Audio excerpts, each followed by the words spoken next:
동화를 보면서 우투리가 어머니께 받은 콩과 좁쌀, 메밀로 무엇을 했는지 알아보자. 자, 이야기 속으로 들어가 볼까? 아주 먼 옛날 깊은 산골 마을에 농사꾼 부부가 살았는데 아기가 없어서 걱정이었어요. 부부는 날마다 아기를 갖게 해달라고 기도를 드렸어요. 그렇게 한결같은 모습에 하늘도 감동했는지 어렵게 아이 하나를 얻었어요. 부부는 늙음하게 얻은 귀한 아이의 이름을 우투리라고 지었답니다.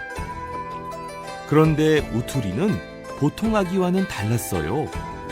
방에 뉘어놓고 일을 하러 갔다 오면 어떻게 올라갔는지 옷장 위에 떡하니 올라가 있는 거예요. 부부는 갓난아기인 우투리가 어떻게 그 높은 곳에 올라가는 건지 몹시 궁금했어요. 그래서 하루는 일을 나가는 척하고 밖으로 나와서는 문틈으로 몰래 들여다보았어요. 그런데 글쎄 아기가 방 안에서 포르르 포르르 날아다니는 거예요.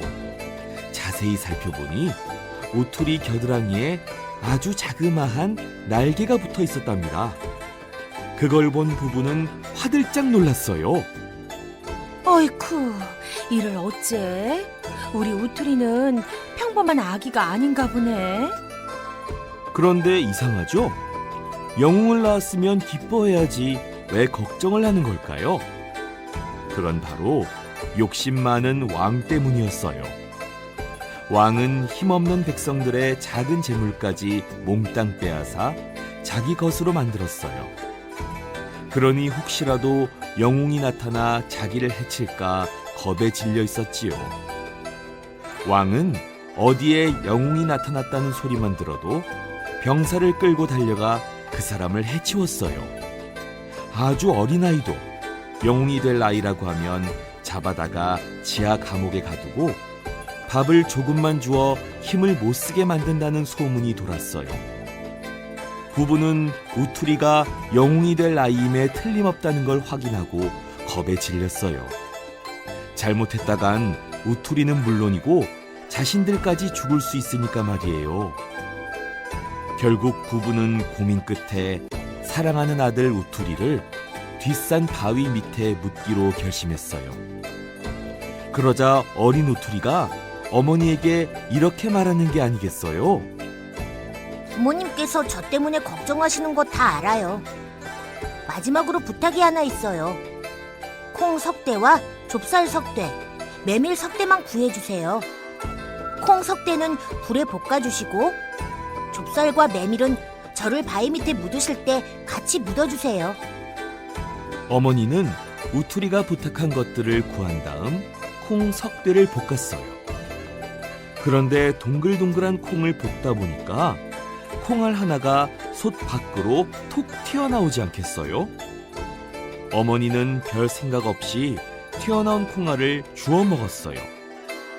그러니까 콩 석대에서 한 알이 모자라게 된 거예요. 다 볶은 콩을 우투리에게 갖다 주니 우투리는 콩알을 하나하나 붙여가며 갑옷을 만들기 시작했어요. 마침내 온몸을 다 가릴 수 있는 갑옷이 완성되었어요. 하지만 딱 한 알이 모자라서 그만 왼쪽 겨드랑이에 돋아난 날개는 가리지 못했어요.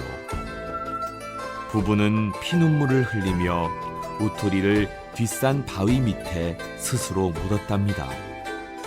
우투리의 소원대로 좁쌀 석대와 메밀 석대를 넣고 우투리를 함께 묻었지요. 부부는 몇 날 며칠을 그곳에서 떠나지 못하고 울었어요. 그 소리는 길을 지나다 듣는 사람들의 가슴도 아프게 할 만큼 몹시 슬펐답니다. 그런데 이런 깊은 산골 마을에서 우투리라 불리는 아기 장수가 태어났다는 소문이 기어이 욕심쟁이 왕에게 들어가고 말았어요. 왕은 곧바로 가장 힘센 병사들을 보내 아기 장수 우투리를 잡으려고 했어요. 병사들은 물어 우투리의 집을 찾아왔어요. 그런데 우투리는 보이지 않고 부부만 달랑 있지 않겠어요? 아기 장수 우투리는 어디에 있어? 병사들이 물으니 부부가 슬픈 얼굴로 이렇게 대답했어요. 우투리는 이미 죽었어요. 병사들은 왕에게 돌아가 그 말을 그대로 전했어요. 그제야 왕은 마음이 놓였답니다. 그런데 우투리가 살던 마을에 이상한 소문이 돌았어요. 그 소문이 무엇인고 하니 밤이 되면 산에서 병사들이 말을 타고 달리는 소리가 들린다는 거예요. 그 소문은 또다시 왕의 귀에 들어가고 말았어요. 왕은 안절부절 못하며 말했어요. 에이, 안 되겠다. 이번에는 내가 직접 찾아 없애야겠다. 왕은 전보다 훨씬 많은 군사들을 이끌고 우투리네를 찾아갔어요. 그러고는 우투리 부모를 윽박질렀어요. 우투리를 어디에 묻었느냐? 바른 대로 대라. 부부는 왕의 명령에도 입을 꽉 다물고 버텼어요. 그러자 잔뜩 화가 난 왕이 시퍼런 칼을 뽑아 어머니를 위협했어요. 이래도 말 안 할 테냐? 아버지는 그걸 보고 겁이 나서 그만 사실대로 털어놓고 말았어요. 뒷산 바위 밑에 묻었습니다. 왕과 군사들은 당장 말을 돌려 뒷산으로 갔어요. 그리고 아기 장수 우투리가 묻혀있다는 바위를 들춰보았어요. 그런데 이게 어떻게 된 일일까요? 바위 속에서는 우투리가 죽지 않고 살아서 수많은 병사들을 기르고 있었어요. 우투리가 함께 묻어달라고 했던 좁쌀 석쇠, 메밀 석쇠가 모두 힘센 병사들과 튼튼한 말이 된 거예요. 그때 우투리는 막 한쪽 발을 말 등에 걸치고 있었어요. 그런데 바위가 갈라지면서 바깥 세상에 바람이 들어오니까 그 많던 병사들과 말들이 스르르 녹아 흔적도 없이 사라져 버렸어요. 그걸 보고 도망치는 우투리를 향해 왕과 병사들이 활을 쏘았어요. 우투리는 볶은 콩알로 만든 단단한 갑옷을 입고 있어서 화살이 다 튕겨나갔어요. 그런데 꼭 한 군데 왼쪽 겨드랑이 자리가 비어 있어 그곳에 화살을 맞고 죽었답니다. 그날은 우투리가 바위 밑에 묻힌 지 3년에서 딱 하루가 모자란 날이었어요. 하루만 더 있었다면, 그랬다면 우투리는 병사들을 이끌고 나올 수 있었을 텐데, 욕심쟁이 왕으로부터 불쌍한 백성들을 구해낼 수 있었을 텐데, 딱 하루가 모자랐답니다.